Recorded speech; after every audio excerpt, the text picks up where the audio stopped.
Hey everyone, so we got another Dydo model in. I know that TLV makes this model, but since I don't have an emotional attachment to the Isuzu Bellett, I figured I'd go with the cheaper option. This thing is like 1/3 to more than that, the cost of a TLV, so hopefully I'm getting my money's worth. I'm sure I will. If you want to pause, there's the rest of the lineup there. I have a bunch of other videos on many of these. And then in the back here, we usually have some photos. Yeah, we got some photos of the car and some statistics. Double overhead camshaft. This came out in 1964.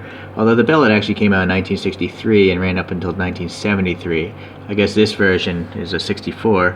1.6 liter double overhead camshafts. Front engine, rear wheel drive. Only 970 kilos, not a super heavy car. 1600, almost 1600 cc's. Around 120 horsepower.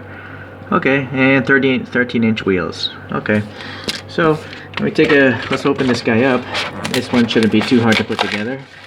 Okay, well I put it back together and actually I screwed it up. I cut away some of the interior too much. There's a post in here and the two pieces of plastic, this base pan and the interior, I have to clear that post, so I trimmed that a little too much.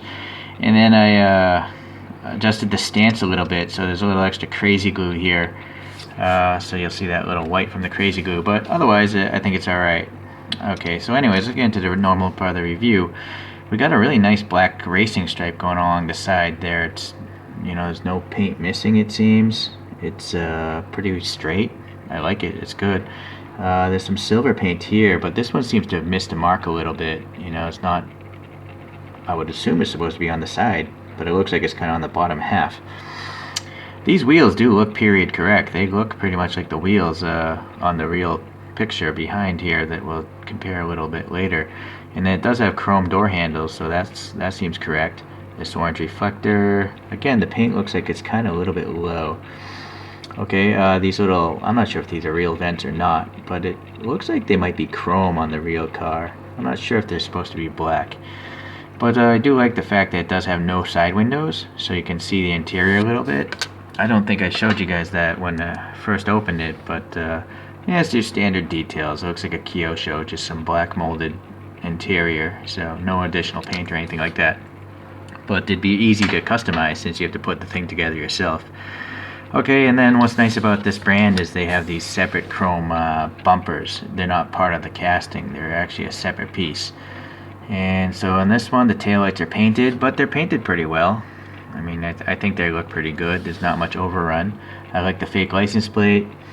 And then here it says Bellett, I believe. Let me zoom in a little bit here. Yeah, look at that. So that's pretty legible. The Isuzu logo, though, is just a circle, so... But that's pretty impressive, actually, the Bellett there. Okay. And then, yeah, no paint on the exhaust tips, so that might require a little silver Sharpie. The tires are treaded, and they do look proportional to that kind of decade. You'll see the model is from 2003, 2004. Okay, some other little details there. Screwed together, of course. Alright, so let's see here. We got some hinges here. That looks alright. The body panel gaps, not the thinnest I've seen, but they seem alright. The plastic, even though they're molded, you don't get that much distortion here on the side because it's just not there on the side, so I think that's great. That tiny little bubbling starting up, maybe? I don't know, it's not too bad. I would assume maybe this is the gas cap, or the gas fuel filler door. Okay, and then this side now, the silver is painted nicely. It's pretty much on the side and not the bottom half. Okay, so that's good.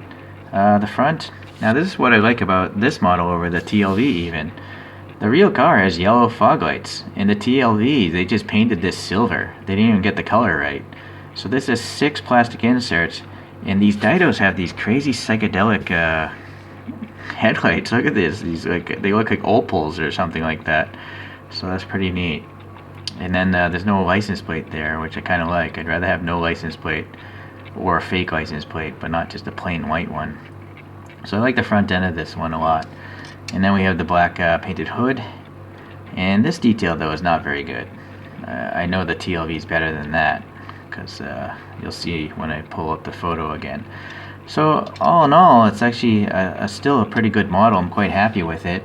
It's a fraction of the price of a TLV, and there's no major paint problems. There's no major gouges or or any quality issues. So yeah, for me it's a good buy, I think. I'm pretty happy. I'm not regretful. So let's go up here again. If you look here, the real car has orange fog lights, but it also has these multi-level like vents or something like that, and I'm just not really seeing that on the Dydo. So I also don't see this badge on the front of the hood, so that's missing from this model as well. But everything else seems relatively okay. Yeah. Okay, so it's really just a matter, guys, if you want to spend the extra money, go get the TLV if you love this car.